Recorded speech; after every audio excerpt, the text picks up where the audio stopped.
Bonjour tout le monde, alors bienvenue au module 3 sur le cours 11 qui va traiter du prochain sujet à l'agenda qui était l'item numéro 3 qui était le chapitre 9 du volume Core Concept.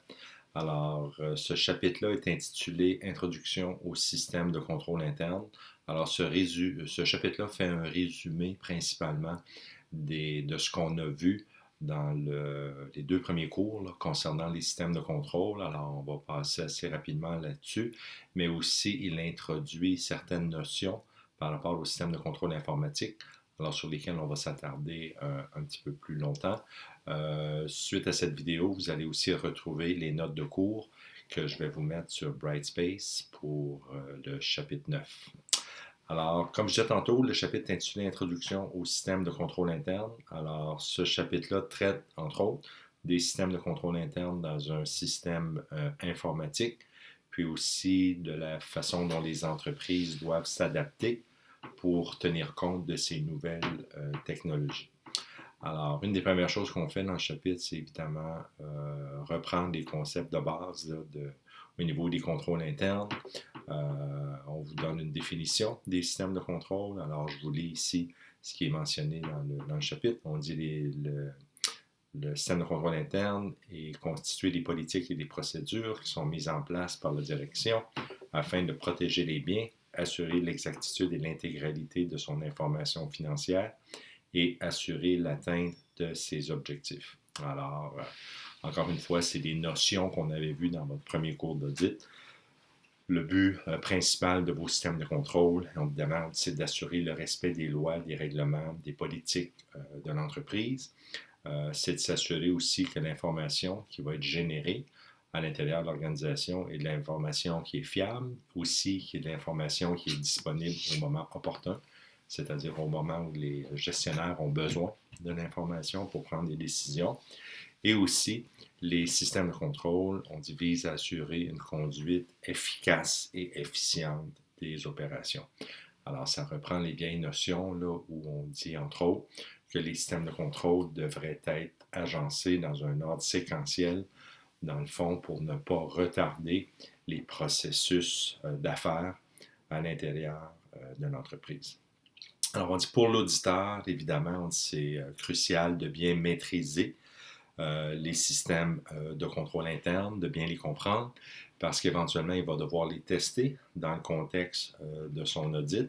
Si on pense à un contexte informatisé, alors il va vouloir les tester, la même chose, mais souvent en utilisant des techniques de vérification informatisée, lesquelles on va voir un petit peu plus tard là, dans les prochaines sections. L'autre chose qu'on mentionne dans le chapitre, qui est très important aussi, c'est pour les entreprises de s'assurer qu'ils respectent bien les exigences de la loi Sarbanes-Oxley. Alors, cette loi-là, comme vous le savez, est une loi qui a été mise en place aux États-Unis, mais qui affecte aussi les entreprises canadiennes qui ont des opérations sur le marché américain. Alors, ces entreprises-là doivent se soumettre aux mêmes exigences de la loi. Cette loi-là, entre autres, exige des entreprises qu'ils maintiennent des systèmes de contrôle interne adéquats et surtout qu'ils fassent effectuer une évaluation indépendante de ces systèmes de contrôle pour assurer leur efficacité. L'autre élément important qu'on parle dans le chapitre, c'est concernant la loi, pas la loi, mais le rapport COSO, alors qui est un rapport qui avait été émis en 1992. Alors COSO, C-O-S-O, qui veut dire le Committee of Sponsoring Organization. Alors ce rapport-là avait été publié en 1992 initialement.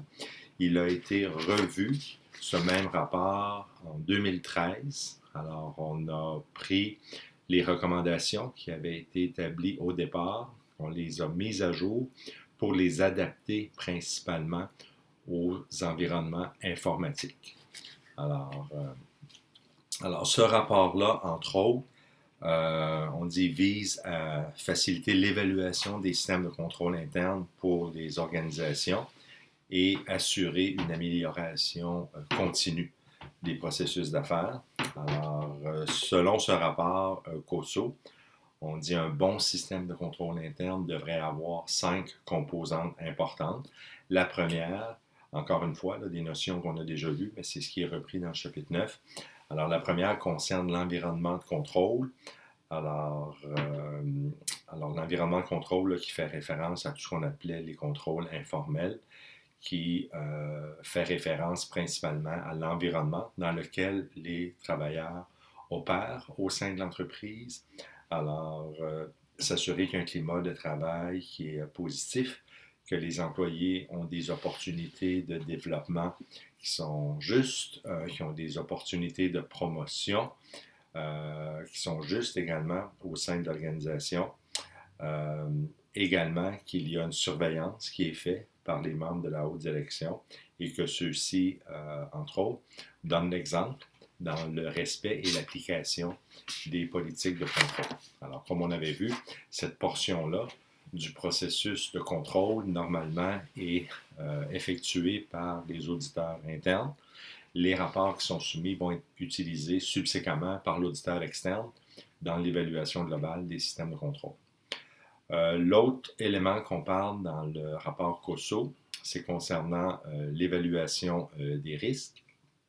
Alors, ce qu'on dit principalement là-dedans, c'est qu'il n'est pas réaliste pour une entreprise de mettre en place des systèmes de contrôle pour couvrir tous les risques dans l'organisation. Il va falloir faire une analyse coût-bénéfice. Il va falloir évaluer c'est quoi l'impact monétaire auquel on s'expose si on ne met pas des procédés de contrôle adéquats dans une partie de nos opérations. L'autre chose qu'il faut considérer aussi, c'est l'impact réputationnel. Alors, c'est quoi les risques si une fraude survenait, par exemple, dans une organisation parce qu'on n'a pas mis des systèmes de contrôle adéquats et quel impact ça peut avoir pour notre réputation. Alors, vous pouvez penser, par exemple, à la situation qui s'est produite l'an dernier avec Desjardins, où il y a eu une multitude de données personnelles des épargnants qui ont été rendues publiques. Alors, il y avait définitivement des faiblesses dans les systèmes de contrôle et vous avez vu l'impact que ça a eu au niveau de l'image de l'institution financière. L'autre chose qu'il faut tenir compte lorsqu'on développe les systèmes de contrôle, c'est la probabilité que le risque se produise. Alors évidemment, plus la probabilité est élevée, plus on va vouloir investir dans des systèmes de contrôle sophistiqués. Puis,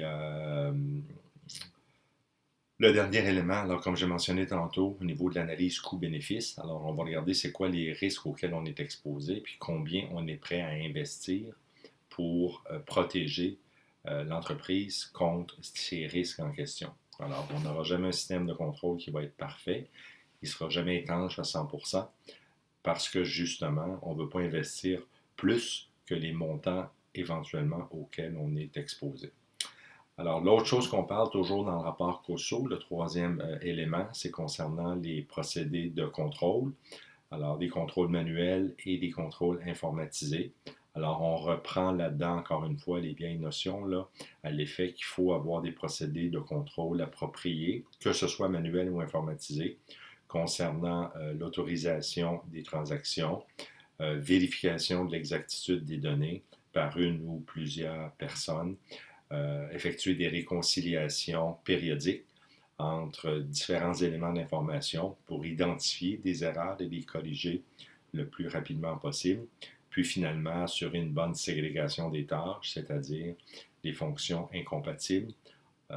Encore une fois, la personne qui autorise une transaction ne devrait jamais être la même qui fait l'inscription dans les livres et ne devrait jamais être la même qui fait qui a la garde des biens sous sa responsabilité. Alors, ça, c'était le troisième élément, procédé de contrôle. Quatrième élément dans le rapport COSO, c'est concernant l'information et communication. Alors, ce qu'on veut dire dans cette section-là, c'est qu'il est primordial pour avoir un système de contrôle efficace de bien communiquer aux employés leurs responsabilités concernant l'application des procédures de contrôle interne qui ont été développées. Alors, il faut obligatoirement fournir des manuels de politique et de procédures très détaillés.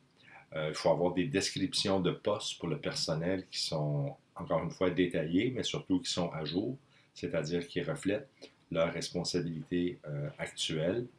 puis s'assurer que les employés ont des mécanismes à leur disposition pour rapporter des cas où il y aurait eu non-respect des politiques, procédures, codes de déontologie, etc. Alors là, on fait référence encore une fois à nos fameuses lignes de dénonciation. C'est un moyen de mettre en application ce procédé de contrôle, mais il peut y avoir d'autres mécanismes internes qui visent aussi le même objectif. Alors, je vais arrêter ici pour l'instant. Je reprends dans le module 4 avec la suite du rapport COSO.